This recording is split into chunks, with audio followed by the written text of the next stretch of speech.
Hey guys, hello everyone and welcome to the channel. So in this particular video we are going to talk about those important topics from main group elements which you should cover and which you should not miss out from this topic, right? Now since the exam is quite near and I hope you have already covered this topic, this video will help you to analyze that whether any topic or any point is left out in during your preparation of main group element or not. Now see, main group element is a very vast topic, right? There are a lot of things in this particular chapter, and this particular topic or this particular video will help you to have a list of the topics which you have to cover from these chapters. Okay, so I have made the list in a general form also and also group wise. So you'll be having topics group wise also and some general topics which you have to cover. So that's how this video will go, and I hope this video will help you to analyze and to have a list of the topics which you have to cover from this particular main group elements, right? Now before going into this video, I want to inform you regarding my live classes on Unacademy Plus. So I teach live over there and my classes are already running on Unacademy Plus platform. Right now I am teaching for revision classes of CSIR Net. New batches for the upcoming CSIR Net exam is going to be launched very soon. So all the details are there in the description of this video. Do check it out and do watch my profile on Unacademy as well. Now having said that, let's continue with our video.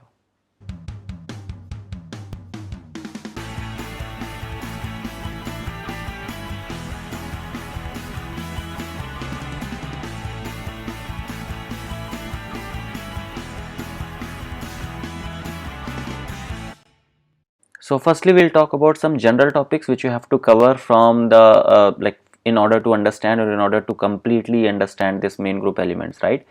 Some of the topics are listed on the screen right now. It goes like molecular or structure based upon your VSEPR theory. So how to find out a molecular structure and the Bent rule. Okay, so how to find out a exact structure of the molecule. So the videos on Bent rule and VSEPR theory is already on the channel. I'll give you link of that. You can watch those videos and just in 30-40 minutes your topics will be covered over there. Then hydrogen bonding, what are the effects of hydrogen bonding, how does it affect the acidity and basicity of the compounds. So this is what you have to cover. Molecular orbital theory you have to cover for the diatomic molecules, right? The questions depending upon the bond order, the bond dissociation energy, all this comes under your molecular orbital diagram and molecular orbital theory.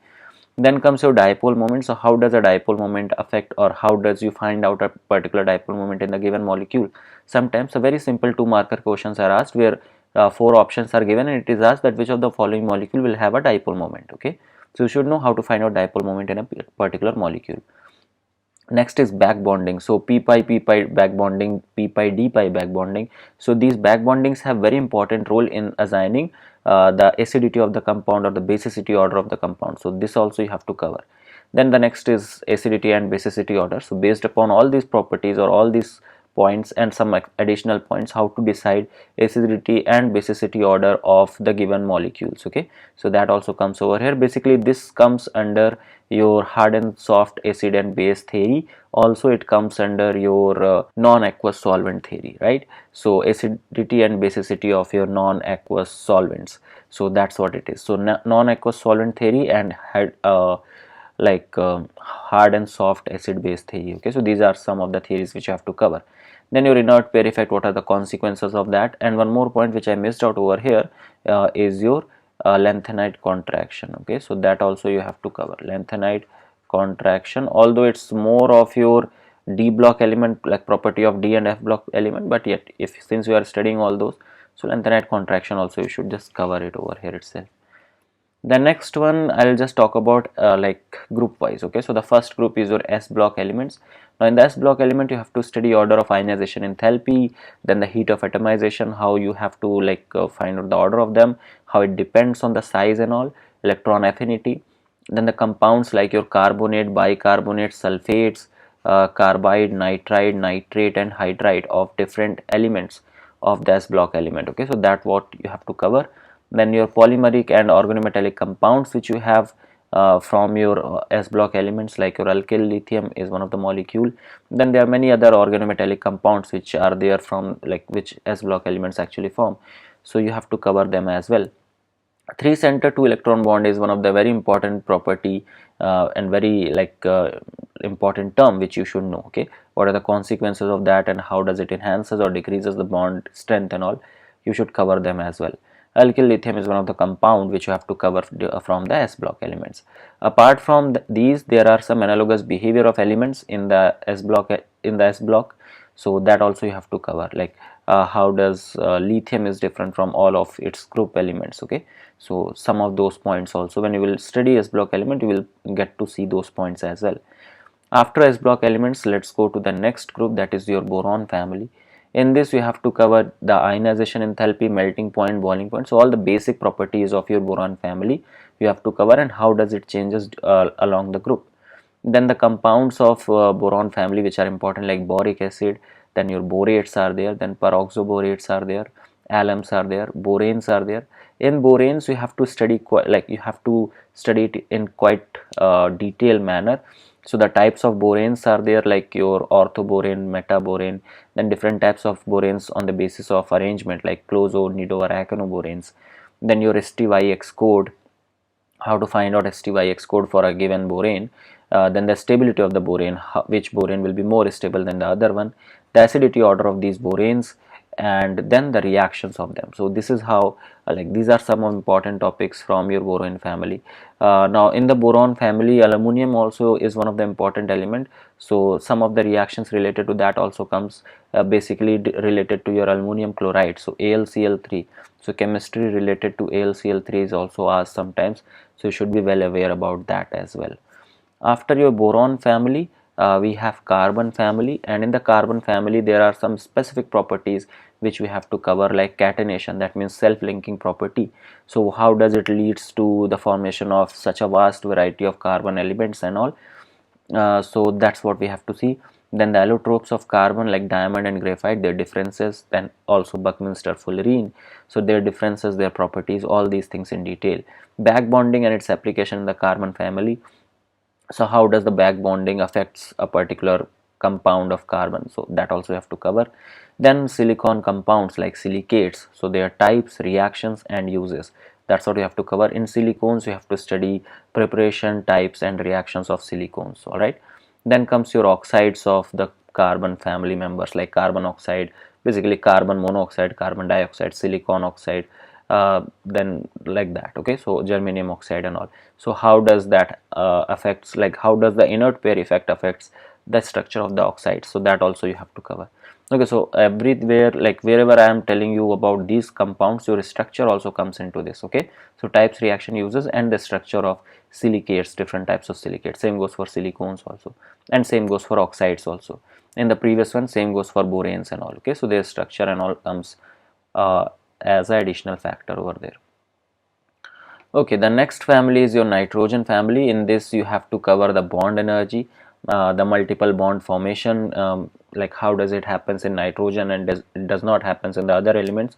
So why nitrogen forms triple bond, why other does not form, so reasoning on that and the effects of that, so that also you have to cover. Oxidation state, how the oxidation state varies in the family, like from nitrogen to the bismuth, how does the oxidation state changes.